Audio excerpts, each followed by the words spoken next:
From the Middle is a founding member of Odd Pods Media.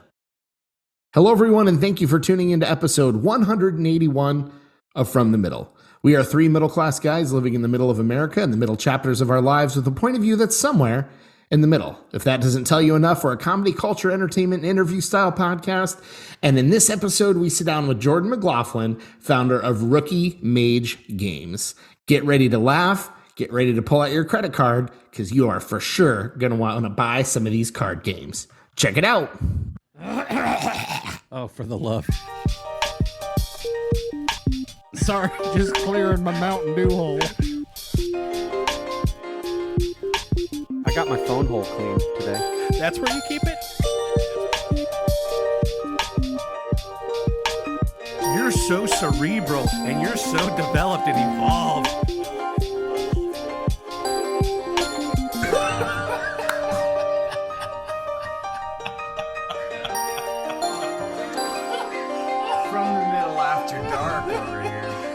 Yeah, I was gonna say this is. There we go.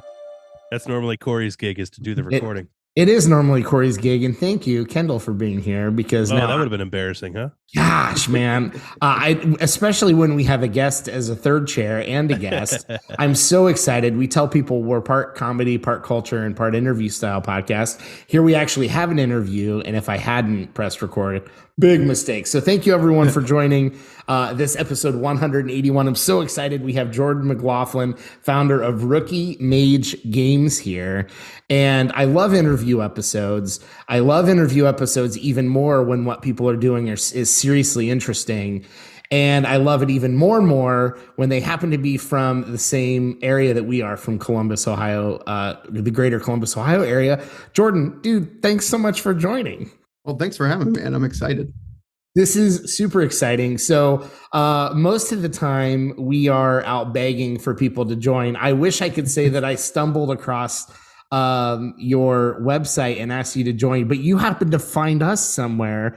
Remind me of that. We talked a little bit about that. Yeah, I think it was a 614 article on like local podcasts. It was either 614 or Columbus Underground. I forget which one now. Yeah. Okay. And you reached out to us, and I'm so glad you did. Although now we can't say that we bugged the crap out of somebody to come onto our show. You reached out, and I'm so glad you did. We get a lot of like generic, like there are websites that match up people to like podcasts and shows. And then sometimes they're personalized, but not really personalized. And your email was actually personalized, and you were from Columbus. And I immediately texted the guys, and I'm like, we got to have Jordan on. So you're the founder of Rookie Mage Games. Give everybody a really quick idea of what that is. So what Rookie Mage Games does is we make card games and starting into board games for everybody. We've got stuff for adults, for horror movie fans. I've started into family games. And it's all stuff that's made by me. I make everything. I work with some designers for illustration because I'm really not that good at it, and I'm not going to make people suffer by having to deal and look at what I draw most of the time. But we do that. I've got an office here in Pickerington. We've been doing this since 2019 now. We're up to 6 games, and it's been awesome. We sell online, we sell on our website, we sell on Amazon. And it's something that I never once thought that I would end up in, and by chance ended up getting into this, and it's been amazing. And it's crazy that it worked out that Corey couldn't make it for this episode because he would have been pitching you his art services for the next game for sure. Since that's his whole thing, dropping his pages. And I absolutely love, I'm going to bring it up. I absolutely love your website. So as soon as I saw the email, I jumped over to the website and started checking out the games. And if I can figure out how to share a screen, see, Corey does all this stuff really well though. Let me jump over. I love the website. It looks super good. And then your games, everything that I was looking at, sometimes, how do I say this nicely? Sometimes when you see lesser known or indie kind of games, they feel cheap and they feel like they're trying to mimic other popular games. Hey man, I invented Schmisk, a global conquering game. You should check it out. And then I came across your site, and and I mean this in the nicest possible way. Do you remember Think Geek? No. Did you see any of that brand? So like there was a whole awesome website. I say this in the nicest way. The reason I said that is because ThinkGeek went under, and I'm not implying your stuff is at all because it's awesome. But ThinkGeek always had this really, really unique feel and branding that always felt like so fresh, clean. Like everything looked awesome, looked original. It didn't look like Schmisk and Monopoly. It was like cutting edge games like by a global manufacturer, but like that's what, as soon as I looked at your website, everything just looked awesome. And you have merch, by the way. Oh yeah, gotta have merch. It all looked so good. And were you doing the art on this stuff initially? Because you said you have more artists now. Yeah, so the original game, the first game I did was Don't Get Stabbed. And that one I did the art for. And I purposely made it what I call halfway between Scooby-Doo and South Park, because that is the extent of my artistic ability. All right. Well, I mean, and everyone should absolutely go check out like the website and look at some of this stuff. But again, it's so like fresh, even though you might not consider yourself an artist. This does not look like somebody threw together a board game or something. You know, this looks like seriously high quality, which I love. Yeah, I spent a lot of hours, figuring out how to do it the way I wanted it to be.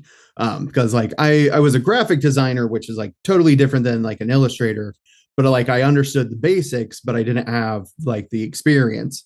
So basically what I would do is I would go to the Westerville library and sit there for 8 hours on a little cubicle by the window and teach myself how to make this stuff.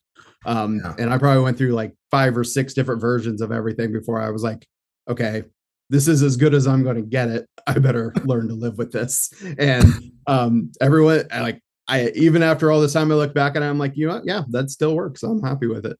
It's so good. All right. So I got to back up a minute because now you've said places around Columbus that the local folks will recognize. Yeah. Back way up. So at what point did you start doing any of this as a kid or as an adult? Maybe not horror games or scary games or whatever, but like drawing, graphic design. When did you start like seeing yourself heading that direction? I started that way. I originally started in politics. Okay. Actually, I did political consulting, and I had to find a way to kind of like make myself different than literally everyone else. Because I graduated in 2007, so literally I graduated right into the Great Recession. There was nowhere to go. Right. So I had to find some extra skills, and I'm like, okay, I kind of know how websites work. So I learned how to make websites. I learned how to do design. And that was like the thing that kind of started me getting into it. And then eventually I just started doing marketing and design and stuff on its own. Like that became my full-time career until, then this started. Wow. That's wild. Kendall, feel free to jump in at any point. I don't mean to take over. You're fine. So instead of just having the website to look at, you very kindly hand delivered a box of goodies to my home. Yep. And of your 6 games, I have in front of me 5 of them, along with a whole bunch of stickers, which are, maybe it's a weird thing to say, but they're impressive stickers. Oh, thanks. They're the sticker mule. They're the vinyl. You got the high quality ones. Nice. Yeah. I don't know if you know this, but Dylan and I used to be sticker salesmen too. Oh, really? That's awesome. But we have so I'm holding in my hand right now, Don't Get Stabbed, right? And you said this was your first baby in the game world, right? Yeah, and it's still my baby. It's still your baby. That will always be my baby. when you're making this, and you said that you were doing all of the design and everything on this one, did you have in mind like that you were going to be making 5 others, or did you have like a creative situation where you're like, man, there's just too many ideas here, I need to spill it into other projects, or did you think that this was going to be it? Maybe I kind of thought that was going to be it. I had obviously hoped that it's going to do very well and be like doing things, but I was kind of like, this would be a really cool thing that, every year I try to give myself like a project, whether that's learning how to do like video, learning how to do something else. And this kind of became like my project for that year. And, like if nothing else, it's a cool thing that I can show people that like I did, and I can give it all my families and friends. And hopefully years after I'm long gone, family can sit around and play it and, remember, me, like I'm kind of there type thing. So, I never thought it was going to be that, but then, once the Kickstarter got funded, and then I finally got them in, and I went through that first Christmas, and I sold out like really, really fast on Amazon. I'm like, okay, well, this might be a thing. So then I was like, all right, well, I'm probably never going to get another opportunity kind of like this in, my life. So I should make the jump. So I, put in my 2 weeks at my work, started just cranking out games as fast as I could. So, and then this one, so Don't Get Stabbed is what we're talking about. I don't know if I mentioned that or not. And looking on Amazon, you've gotten, as you had mentioned, quite a bit of traction on Amazon for this one. And then you have the other games, and all of them are matching or exceeding it in quality and in creativity. Especially like Portal Potties. Like my kids just think that one is hilarious. Yeah, I'm particularly proud of the basis of that one. And then the Oh Nuts one. Mm-hmm. Like, I have to admit, we haven't actually played Oh Nuts the way that it's supposed to be, but it's been sort of the most handled among my kids. I keep finding these little guys everywhere. And like, I taught my daughter some magic tricks using the deck. But it's been a lot of fun. It's been a joy to go through and look at these. I'm wondering if you could choose sort of these different projects that you've gone through, or maybe even one that you haven't yet, where you could say that, I really want this one to take off. I know that sometimes for us and for our podcast, every once in a while we'll record one where we just look at each other and we say, man, I feel like we did something really good here. I really hope people listen to this one.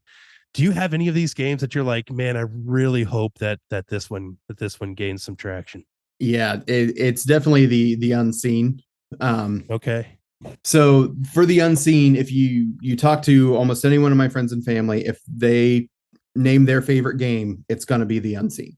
Okay. I don't know if you've ever played like a werewolf game, Mafia. Yeah. But you kind of like have a secret identity type thing. And I've tried to get my friends and family to play Ultimate Werewolf and everything, and they get so confused, and because of all the different powers and everything, that no one ends up having any fun. So I'm like, okay, I need to make basically a drunk proof version of a social deduction game, and that's what I've made, and so far it has worked. Like, anytime I get a group together and they've been drinking, they've still been able to manage this and have a good time. That's not surprising, being so close to Ohio State, that you need a drunk proof version of this game, because you have a massive university to test it on. Yeah. And like I basically have 3 games or 3 rules whenever I make a game. It's got to be different. It's got to be learnable in 5 minutes, and drunk people have to be able to do it. Those are the 3 things that each game has to be able to do. Now, when it comes to the more kid games, I've got a little more lenient on the testing on whether they're drunk or not. But it's probably product market testing. I mean, if people get mad about lipstick on, mice, that they might not like that testing. So tell me, I love like all the boxes, all the box art, and all of everything looks so fun. Tell me about, on your website, it talks about you saw your first like slasher film at 14, and it got you into like the horror movie genre. Horror, because sometimes I don't enunciate. The horror movie genre. Tell me a little bit about that, because that's got to be the basis. You wouldn't have put it on your website. Oh yeah.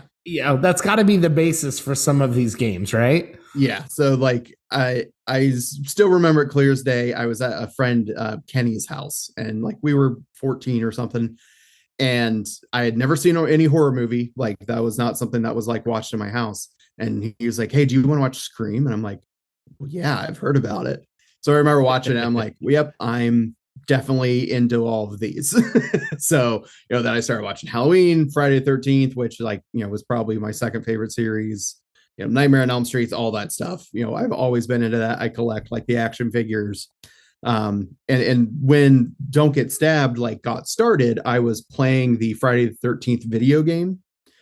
So I had like that going on. I had Scream going on, always in my head. And I had like Exploding Kittens and some other games and stuff that we were playing a game night. And I'm like, I threw them all in a blender, and Don't Get Stabbed is what comes out. Sounds like a dark year. Yeah, I don't know why, but another game that jumped into my head that wouldn't surprise me if you had played it was Conker's Bad Fur Day. Did you ever play? That's fantastic. Yeah, that's another one that feels very in the vein of what you're talking about. Yeah. With some of the special ways that you can defeat an enemy and make it fun. So that feels like a fun tangent for a minute. I am not somebody that's generally into the horror genre. It's not because some people are like, they don't scare me, and then they're like terrified secretly. I don't find them particularly scary. I don't think it's that they're bad. I don't hate the genre. It's just not something I've ever gotten into. If you were trying to pitch to somebody that's never really gotten into horror films, like here's a good 3, 4, 5 to start with. Do you feel like that would be a pretty easy list to make, or is there still like so many different kinds of movies within the genre that even that would be hard? Yeah, that's probably much harder now than even it was like 10 years ago, because now they have what they call like elevated horror, where there's like the Babadook and Midsummer and stuff that are much more intellectual, I guess is the word you use for them. Yeah. And some people love them and some people hate them. Like the horror community is like the Star Wars community of everyone's all over the place, and if you don't like a particular movie, then you suck and you don't know what a good movie is, type thing. Yeah. So it's all over the place. But I mean, I've always been partial to slasher movies. Like, so if I think someone likes what I would like I automatically make them start on like the original Friday 13th. Like start there.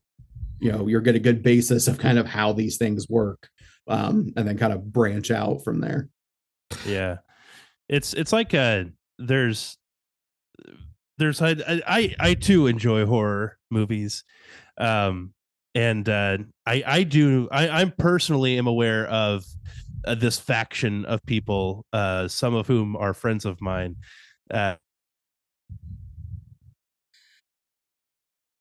Film, unless it is a film that is meant to be repulsive. You cut out there for a minute. You said your friends who, and then what? Oh, friends who attest to this idea that horror films are intended to be repulsive. And if a movie is not repulsive, it is not a horror film. And so they don't consider most slasher films to be horror films. Yes. They would. George A. Romero is good for them. Mm-hmm. Yep. They're good with the like very raunchy zombie flicks. Rob Zombie stuff is good for them. That kind of thing. But Scream, not so much. It is interesting, the factions that arise in all subcultures. Yep. And with social media, then like social media makes everything amplified and worse. So yeah. That's so interesting. So I was thinking about it. I own quite a few movies. I think I could think of one, what I would have called horror film that I actually own, which was the remake of House on Haunted Hill, which at the time I thought was the most interesting. I don't know why, but the most interesting horror film I had seen that I bought is so. I don't know. Is that considered repulsive? Would that even count in the community, or would they be like, no, that's like Scream or whatever? Like it doesn't even count as a horror film. No, I don't think they'd count it. Yeah. But as someone who is terrified, used to be terrified, and still doesn't trust elevators, that opening scene was very memorable. That's so interesting. I feel like this is something that Corey has gone over with the Harley community, and we've discussed in like pop culture groups, and like you said, Jordan, like Star Wars. There's so many examples of that. It's so funny to like dig into something foreign to you and then be like, oh, that doesn't even count. We just had some guys from a brisket podcast, Grab 'em in the Brisket, on, and we were talking about like what cooking products even count. Like, can you even use a Traeger, and does it even count as barbecue? You know, because there's like, I don't even know what a Traeger is. So yeah. It's a set it and forget it smoker. It's known as a pellet smoker, and so it's like you're not. There's something that a lot of smoker guys are totally into, which is like I have to be like manning a wood fire myself and like playing with the baffles and to keep the temperature control where it should be, that kind of thing. Or you can buy a Traeger, which takes wood pellets that has a computer in it. You tell it stay at this temperature for however long, and it does that for you. So that's nifty. That was a thing that we were learning about. And then one of the guys is like, yeah, I've got a thing I stick in there. It's Bluetooth to my phone that tells me when it's done. So we're like, okay, technology must be fine. So this is super interesting. I feel like Corey wrote down a question. I want to make sure to get to Corey's question since he wrote it down, but he was unable to get here. How did you get into the industry? We talked about that a little bit. Is it similar to the book publishing industry as it relates to finding a publisher or finding artists and designers and self-publishing? If the latter, you answered this. Did you do a Kickstarter campaign? So maybe the back end of that question, how complex was that and all the production and all of that? Can you speak to that question a little bit? Or so it kind of all just started on a night that we were playing games with my cousin, and my cousin just kind of leaned over and she's like, you should make one of these. And it was like one of those aha moments of like, damn right. Yeah, I should make one of these, shouldn't I? Because like in my family, like, I'm always made fun of as the creative one. I would make escape rooms for my family to go through and like my aunt and uncle's basements and stuff, just to give us something fun to do.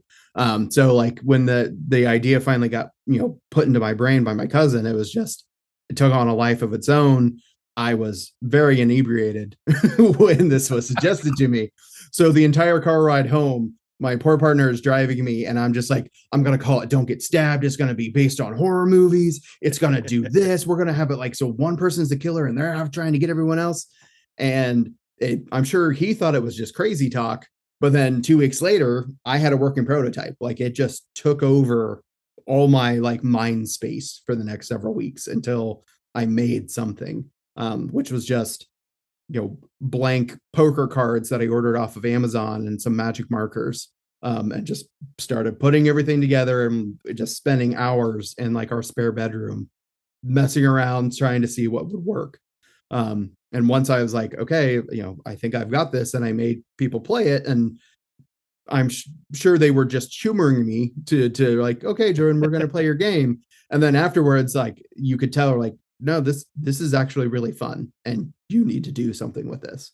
So then it became, full time, after work. Like I would leave work, I went to the library because like I like libraries, I can focus very well on them. So I'd sit there on my laptop and be there until 9-10 o'clock at night, just figuring out all the different things that need to be done to get it to Kickstarter. So Kickstarter was, we did that for Don't Get Stabbed. I'm doing it for another one. We're talk about that later. But also, not only do you have to learn how to make the game, you have to learn how Kickstarter works and understanding that community and their expectations and what they're looking for. So I did a whole bunch of research. I made some prototypes for this company through this company I found here. And they, started sending them out for reviews to other people to play test, and finally like, okay, like this is ready. I've got to get this out there. We did the Kickstarter, which was probably the most stressful 30 days of my life, of every day checking to see like, is it going to make it? It's going to make it, right? And then, I think it was the third weekend, I was driving to Indianapolis and my partner looked on his phone. He's like, you did it. It's funded now. Nice. So then the hard part came of getting it actually manufactured, because like you have to find a place to do it, which is much more complicated than you would think it would be. But you have to get it made to their specifications, all their little rules that you never think that anyone would ever care of, but for some reason it matters on their end. So you've got to do it. And then, 6 to 8 months later, the semi pulls up with a bunch of, pallets of games. And then it's like, oh, this is a real thing. Like you never really have anything physical in your hand until that time. And like rolls up to your house. Yeah, I had them pulled to my house and put in my garage. Dude, that's all. I guess what else would you do? But that's just funny to me. Yeah, I did storage units for a while, and then I had a disaster where the semi guy pulled into like, how like they level out where they're gonna build a new building and like type like you put yellow tape and everything. Semi guy went right through the entire thing. And so I had to pay $300 to the storage company to have that redone. And I was like, storage units aren't working anymore. So I finally made the jump. I've got my office here. It's got a little warehouse in the back where I can put everything and, ship stuff off, fulfill orders. It's all nice to not have you to drive around and be cold out in the storage units all Christmas season. That's so crazy. So I definitely want to hear more about the Kickstarter, that experience. But one thing I have to stop there, because even I think as kind of assembling this podcast, I was chatting with somebody that I used to work with, and he didn't really know what we were going to be doing this about. But he's like, dude, just start. He's like, if him and his brother had some different business ventures over the years, and obviously a podcast is much more casual and relaxed, but it's like, it doesn't matter what the idea is. It never is going to be perfect. Just start. Yep. And that, like, you have that. Not only can drunk people play your games, drunk Jordan can create games, and you just did it. And you're like, I'll order markers in a thing and I'll go figure out how to design it. And then they'll tell me I can't design it that way. And then I'll redesign it. But you just did it. And like, so many people would get hung up on the fact that it wasn't perfect, or it wasn't flawless, or it wasn't like, this isn't exactly how I imagined it would be. Although I'm sure you were still battling some of that. Like, oh yeah, I still battle that. The fact that you just started it and you just did it was huge. And I think so many people want to take these sort of creative ventures or whatever business thing and won't just start it. Yeah. And so I love that. We should take a really quick break. I want to hear more about the Kickstarter stuff. We're going to take a quick break and hear from some of our friends in Odd Pods Media and be right back. Hey man, it's me, Kevin Smith. Everybody knows at the root of any good relationship, any relationship worth anything, is the only thing that matters between two people. And I'm talking about television. That's right. That's why you should listen to Married with Television, man, which is a podcast by my friends Shannon and Jamie, I call her cat ears, about movies and TV that they have loved for decades, man. You listen at marriedwithtv.com or anywhere you get your podcast. They are proud members of the Odd Pods Media Network, man. Married with Television. I'm Richie, a.k.a. Midnight Agent Raw. I'm Devin, a.k.a. Special Delivery Dev. We're the Super Media Bros Podcast. And each week, we give a comedically informative take on movies, music, television, pro wrestling, and much more. Check us out at supermediabrospodcast.com, Apple Podcasts, Spotify, or anywhere else that you can listen to podcasts. Shades on. We're off. So, Jordan, I want to ask more about the Kickstarter thing, but I have a little diversion. I want to ask you a question first. We talk at length about all kinds of food on this podcast. And when you said you might have saw something on 614 Media, we had a really fun episode with the host of Tasting Columbus, Matt Teagarden. We had him on talking about Columbus food. I'm curious, since you're from Columbus, Columbus is known for essentially Donatos. For anyone who doesn't know, Donatos is a bad example of what Columbus pizza. I'm saying essentially in the sense that like it's thin crust. It's cut into strips. it's essentially that kind of pizza, not necessarily the quality, but Yeah. our billions of national listeners will all have heard of Donato's, surely. So I'm curious, what's your take on Columbus pizza? Good, bad, and different. And if Did you even know that there was such a thing as a Columbus pizza? because it's basically the same thing as St. Louis and Michigan and Chicago. Chicago. Yeah, because like I grew up in a small town of Utica, and like they only had Columbus pizza like style. So when I would go to other places, like I was just like, oh, this is like weird pizza, but whatever. And then of course you become a teenager and you start like, oh, there's lots of different kinds. But I love Columbus pizza. Villanova, in Worthington. It's probably one of my famous. Speaking of Villanova, I can't talk about Villanova, not mention this. I am a Reuben connoisseur. Oh, anywhere I go, if they have a Reuben and I haven't had it, I order the Reuben to try it. Everywhere in the country I've ever gone, the best Reuben I have ever had in the entire United States is Villanova. Wow. Absolutely. Dude, we need to be friends. I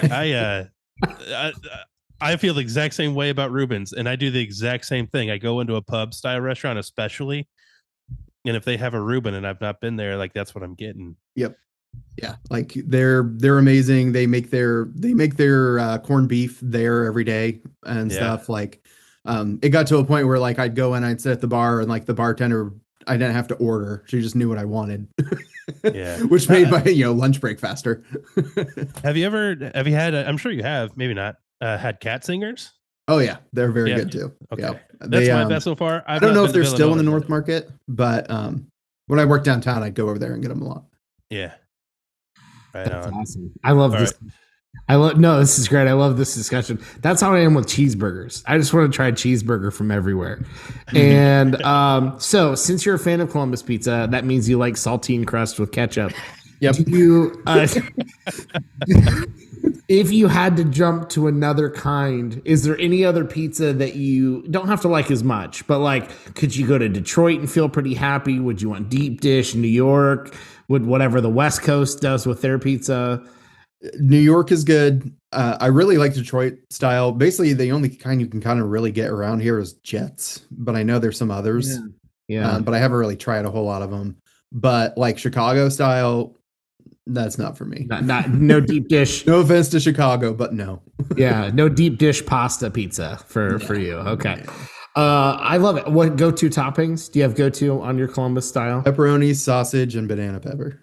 Okay. That's pretty, I don't want to say the founder's favorort, isn't it? I think. Yeah, exactly. Yeah, I was going to say, I don't mean not as an insult. It's pretty standard around here, not in a bad way. Like lots of pepperoni, sausage, and banana pepper. What's standard is that one is very standard around here. What's also very standard around here is the 5-topping, or often called the works pizza. Mm-hmm. That's what Donato's calls it. That's what a lot of places call it, which is the pepperoni, sausage, onion, green pepper, mushrooms. Yep. That's like classic Columbus right there. That combination of toppings. Go to Flyers and get the bomber, and it's all of that, but like with ham added. Anyway, I'm just going to start my own pizza podcast, because every time we talk about pizza, man, I could just go forever. Can I join every week? Okay. This is no longer from the middle. It's from the middle, Pizziolos, whatever. We'll just have a spinoff.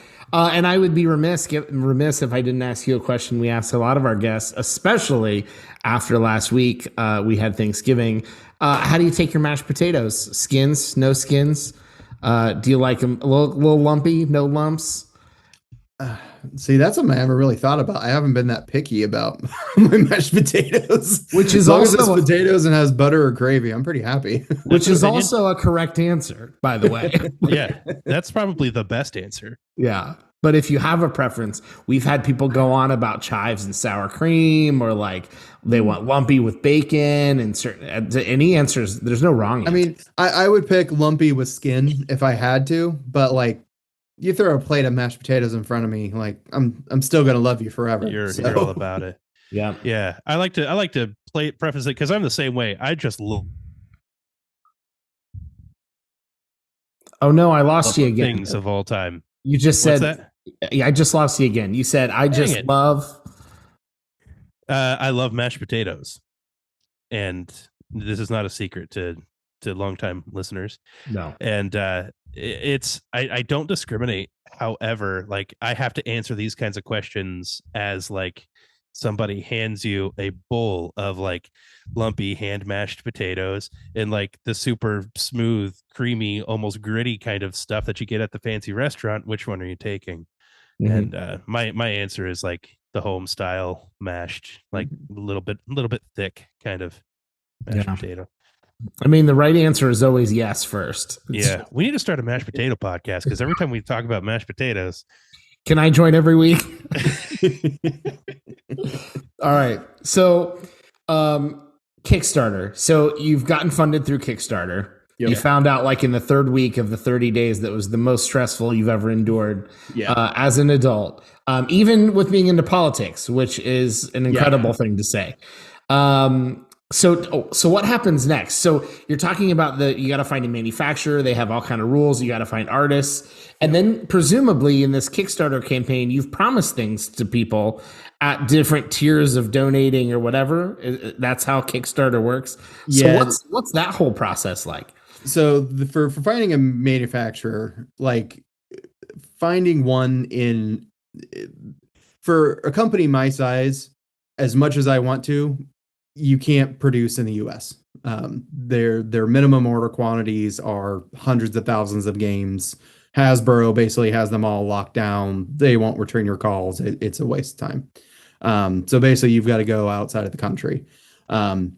So luckily I joined some like Facebook groups of like other, game designers that were like kind of independent and stuff. And they had recommended a company that had a good reputation of it's good quality. It's a good company, that's not someone that says they're going to make something, then you wire them money and then you never hear from them again.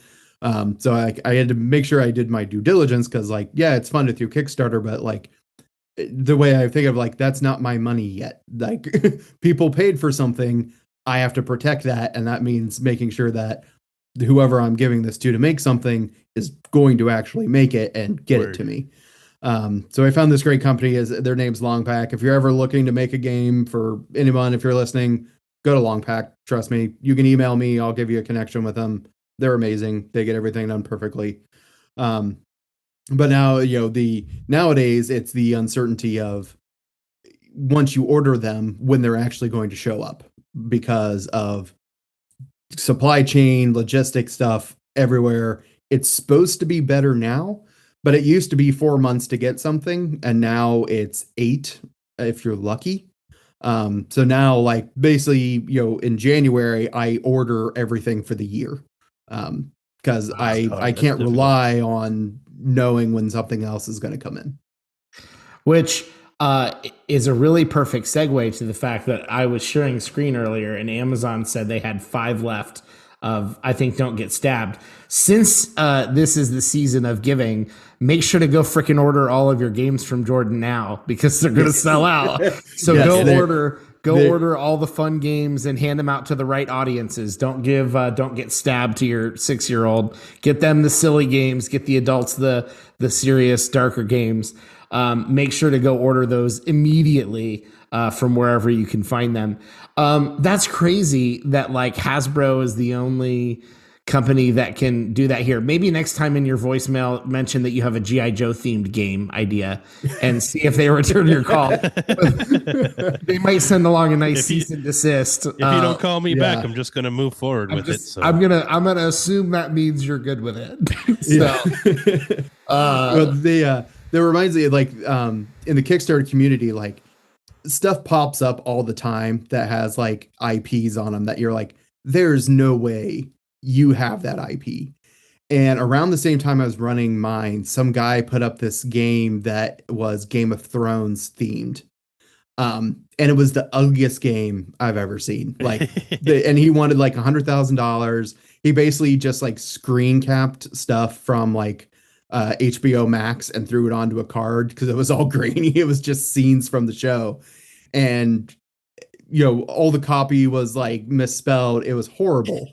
And I didn't get into it, but there was a huge group of like hundreds of people commenting on this of like, Kickstarter, take this down. This is obviously fake. And went on for Yeah. like 2 weeks. It was like the most amazing drama of the guy was threatening to sue. And like, it was fantastic. That sounds like fun. I mean, you wouldn't think to go there for like entertaining drama, but apparently MTV doesn't have the lockdown on that. You can go No. check out Kickstarter. And also like that just reminds me of every Facebook page. It's like win a free cruise from Disney World with 2 zeros, Disney World Cruise Line period dash period. It's like, that's clearly a fake Facebook page. Why is anyone sharing this? I don't understand. So, the Kickstarter thing went through, and I'm so glad that you said that, because I've been tempted to back some of these Kickstarter projects, but you really don't know who's feeding you a line about who they're going to deliver on their thing, if they get the money that they want. So the fact that you felt like you were more of a steward of like, this isn't even mine yet. Like, this is, I owe people stuff with this, because how many projects, way more people, if they've heard of Kickstarter, have probably heard of failed projects that people did lose money and didn't get the thing and whatever, than people who actually delivered on it. So kudos to you. Just another shining moral beacon of hope from Ohio that the rest of the world needs to see. So I love that. I love that you said that, and I love that you take care of your funders. That's really cool. Kendall, I'm taking over. Go for it, buddy. Dude, it's the conversation's flowing, man. I'm all about it. I wanted to say this though. If it looks like Don't Get Stabbed is going to sell out, so definitely like jump on. I don't know why it's saying there's only 5 left, because they have plenty. Okay, some But insight. the Amazon does that sometimes. It's They're a helping you out, giant man. algorithm. No, Jordan, shh, no, there's only 5. Everyone go buy them. It's only 5. Hurry You're up. here. There's 5. Go get it. For the next 100 people, there's only. Anyway, I if you can't, I would actually say that, like, for me, the full of it cards, these things right Mhm. here, like, I'm going through these games and like trying to figure out like which ones are my favorite, and this is Don't Get Stabbed to me is probably like, for me, just like the most creative imagery that goes on in my head. But like, when I think of it in terms of mileage, like what would I be using the most? I could see myself pulling the full of it cards out regularly. Yeah, that was actually a game that didn't work, and I had to change it.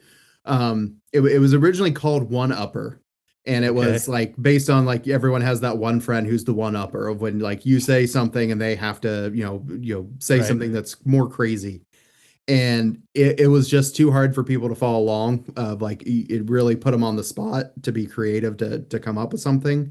But I still thought like I still think these are funny. I can use it for something.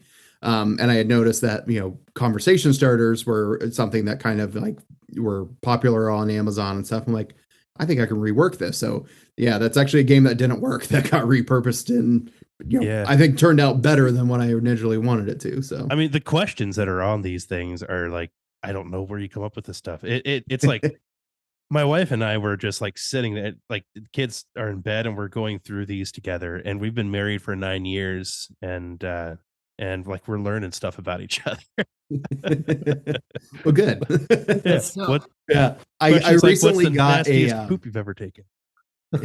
Yes. That one I actually because a lot of these have inspiration from somewhere, not necessarily like from my life, but like a friend who's told me something, and that was actually came from a friend who once told me the story about her dad who had a sudden case of diarrhea and had to break into her aunt's house and couldn't get in, but could get into the garage, and found the thing of Tupperware, of like a storage container, and went in there and left a note saying, "Don't open," and then like send them text messages of, "Don't go in the garage, just let me know when you're home and I'm going to come remove this."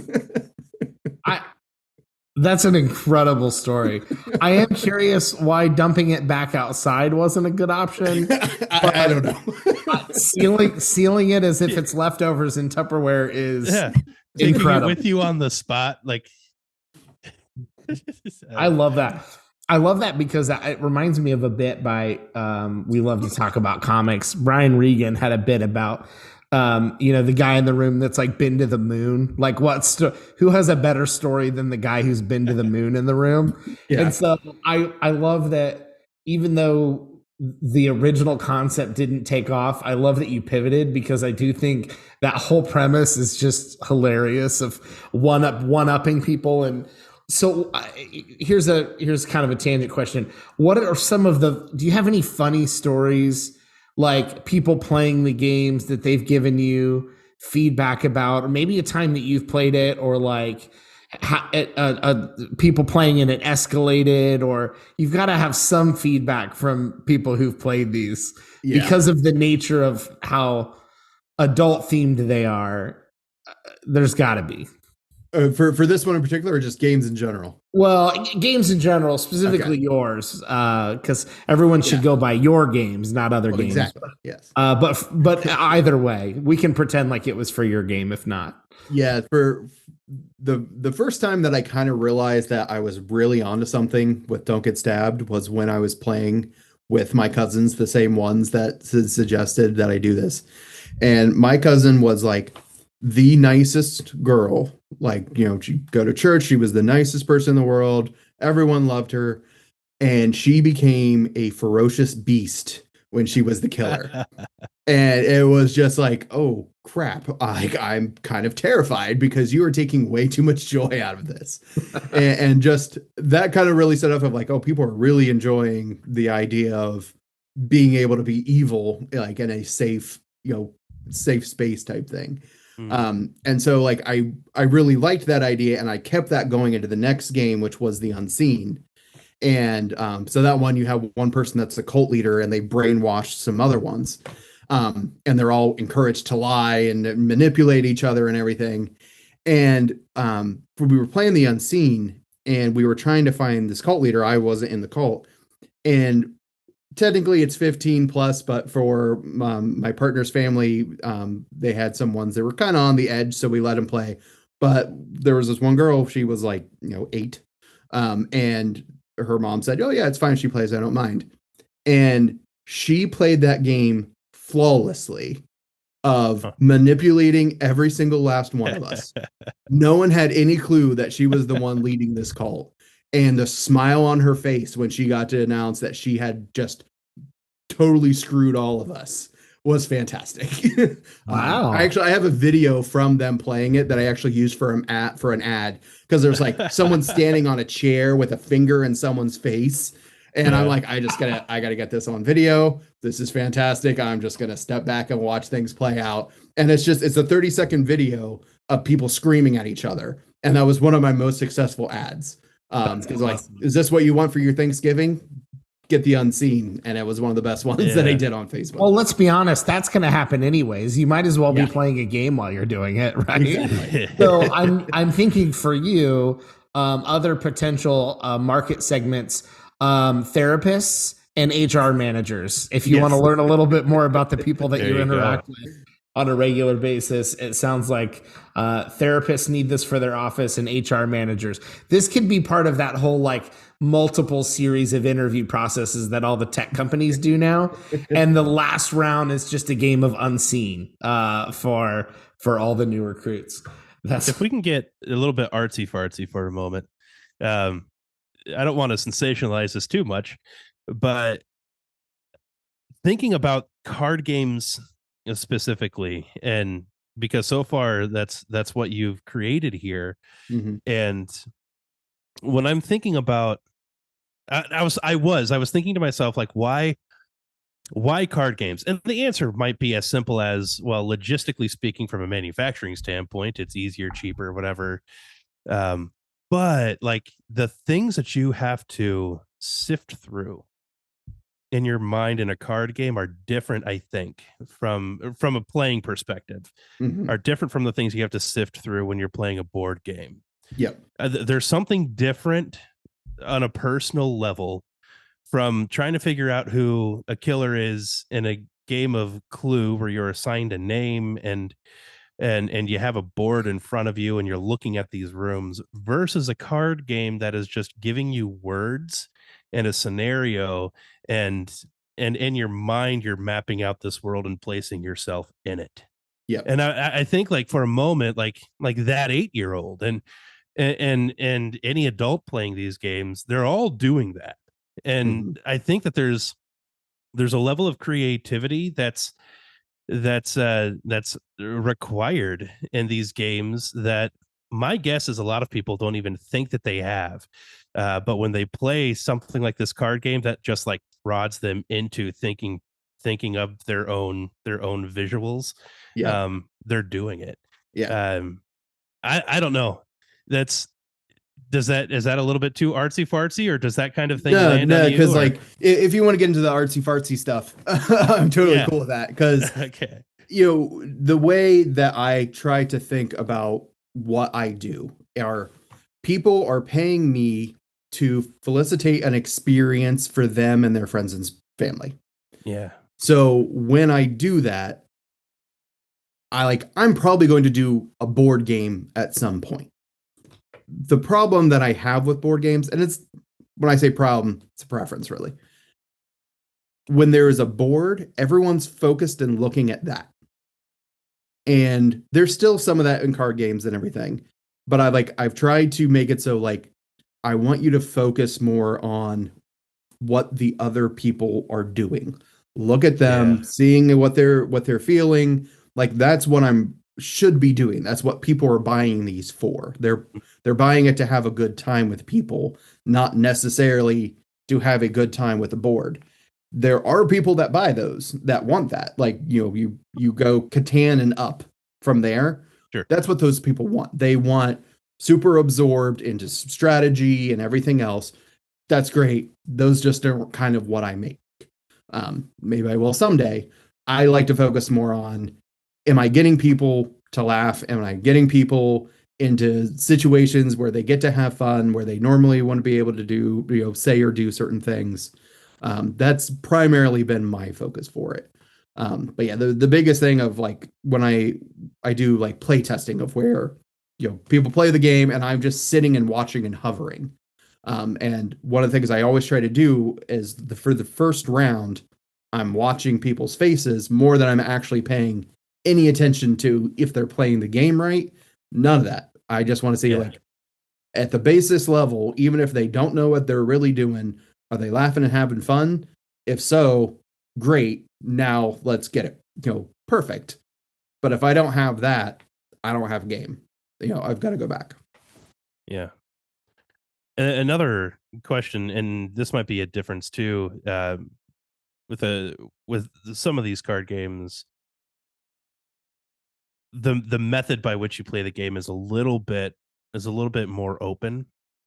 Mm-hmm. And to what that presents to me is like there's this logistical nightmare that I would have if I were to try to wrap my mind around being a game creator, of like how intimately you have to know the game and realize the certain situations.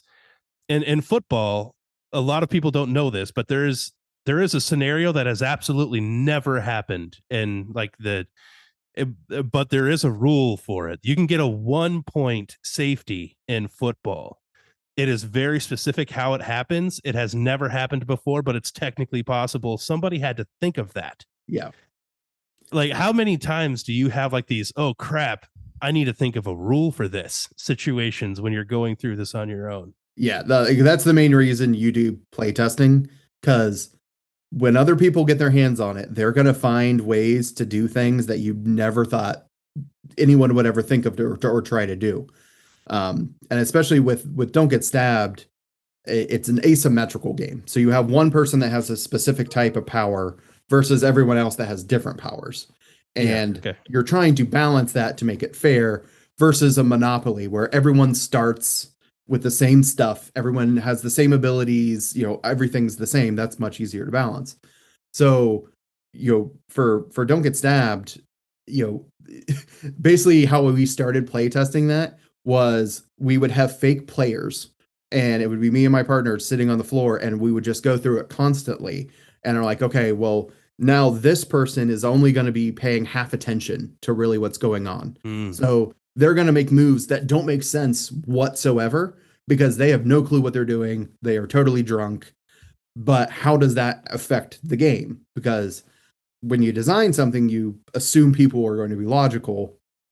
That isn't always the case.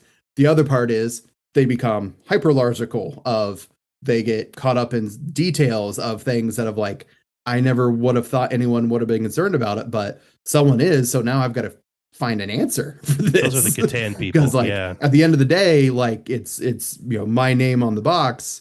If someone goes into that and they don't have a good experience, that's on me.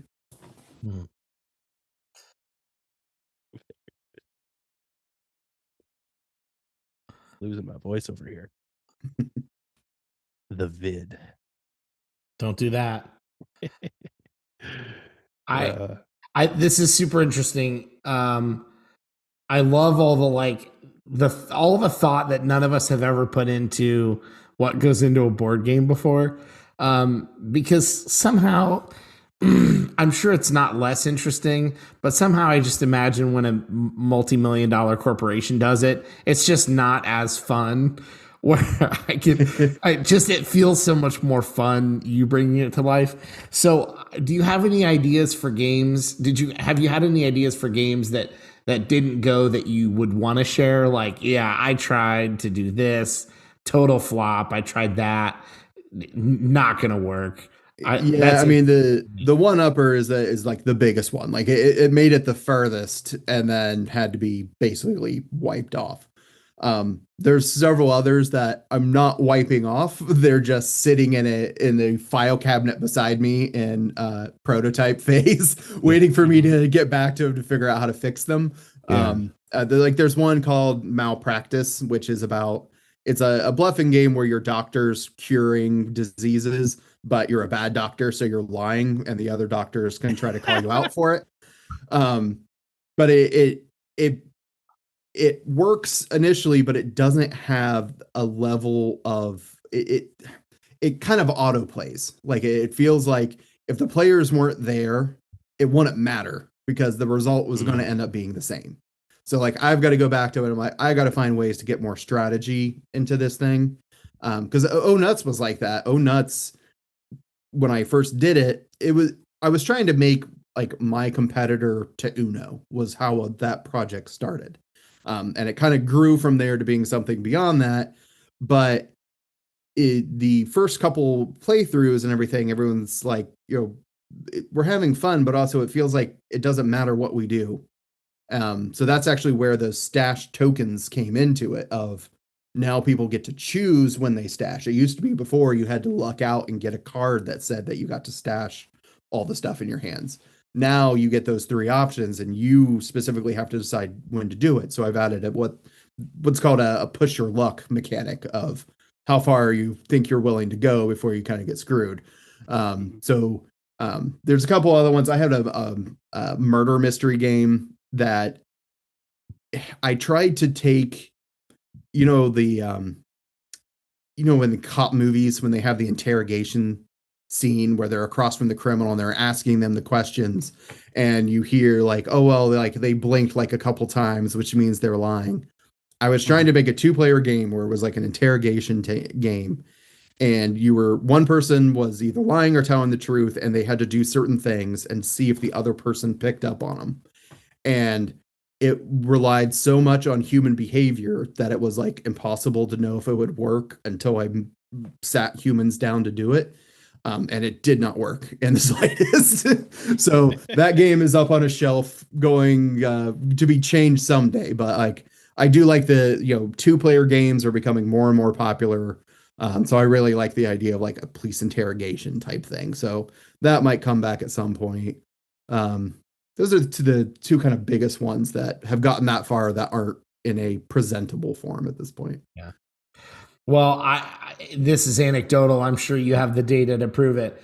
It feels like, especially with COVID and how much more people like entertainment-based things, stuff that they can buy that's inexpensive, that they can, go have different experiences with different people. It feels like you're in the perfect place at the perfect time, and certainly creative enough to have lots of fun options for folks.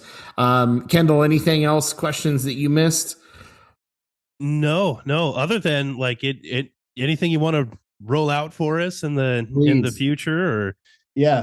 this is your moment, man. Let people know where to find you and all that stuff. And what are we looking forward to? Yeah, so all my games are on rookiemage.com, and on Amazon it's amazon.com/Rookie Mage Games. Everything's there.